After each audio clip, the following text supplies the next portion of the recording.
নমস্কাৰ বন্ধু বান্ধৱীসকল, all tips 2.0 MG YouTube চেনেললৈ আপোনালোকক পুনৰ স্বাগতম জনাইছোঁ। বন্ধুসকল, আজিৰ ভিডিঅ'টোত মই থিঅ'কল্ড এণ্ড ফ্লু টেবলেটৰ বিষয়ে আলোচনা কৰিম। এই থিঅ'কল্ড এণ্ড ফ্লু টেবলেটটো কি কামত ব্যৱহাৰ কৰা হয়, কম্পজিশ্যন, ছাইড ইফেক্ট, MRP আদি বিষয়ে মই সম্পূৰ্ণকৈ জনাই আছোঁ। আপোনালোকে ভিডিঅ'টো স্কিপ নকৰাকৈ শেষলৈকে চাব।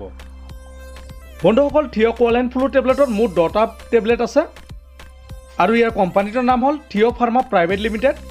ইয়াত থকা কম্পজিশ্যনসমূহ হ'ল ইয়াতে পেৰাচিটামল 500 mg আছে, ক্লৰফিনামাইন 20 mg, ফিনেলফ্ৰিন 10 mg আছে।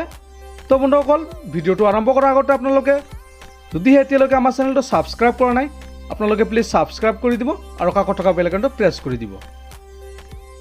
বন্ধুসকল, ইয়াত থকা কম্পজিশ্যনসমূহৰ কাম হ'ল ক্লৰফিনামাইন হ'ল এণ্টি এলাৰ্জিক কণ্টেণ্ট, যিয়ে এলাৰ্জিক ৰিয়েকশ্যন বা যিসকল লোকৰ চৰ্দি লাগে, নাক জ্বলন ভাৱ হয়, নাকৰ পৰা পানী ওলোৱা এনেকুৱা কণ্ডিশ্যনসমূহ বা সমস্যাসমূহ দূৰ কৰাত সহায় কৰে।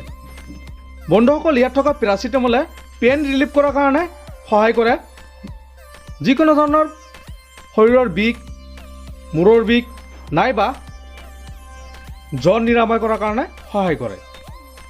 বন্ধুসকল, ইয়াত থকা ফিনেলফ্ৰিন হ'ল নাকৰ বিন্দাত বা সৰু ৰক্তবাহিকা নলীসমূহত যিটো পানী লাগি থাকে বা কফ জমা হৈ থাকে, এনেকুৱা ধৰণৰ কণ্ডিশ্যনসমূহ বা উশাহ নিশাহ লোৱাৰ কষ্ট হয়, তেনে ক্ষেত্ৰত ই আৰাম দিয়ে।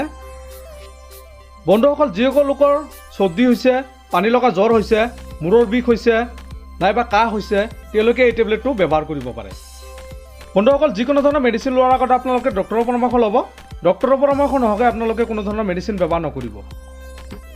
তো বন্ধুসকল, থিঅ'কল্ড এণ্ড ফ্লু টেবলেটটো সাধাৰণতে যিসকল লোকৰ অতিৰিক্ত চৰ্দি হৈছে, মূৰৰ বিষ হৈছে, তেওঁলোকৰ ক্ষেত্ৰত এই টেবলেটটো বহুত আৰাম দিয়ে।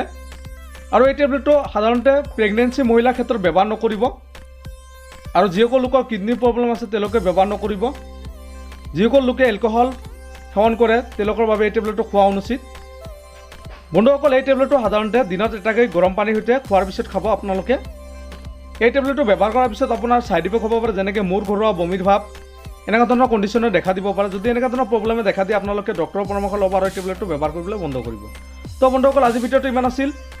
যদি ভিডিঅ'টো ভাল লাগে লাইক আৰু শ্বেয়াৰ কৰিব, আৰু কিবা জানিবলগীয়া থাকিলে আপোনালোকে কমেণ্ট কৰি জনাব। ধন্যবাদ।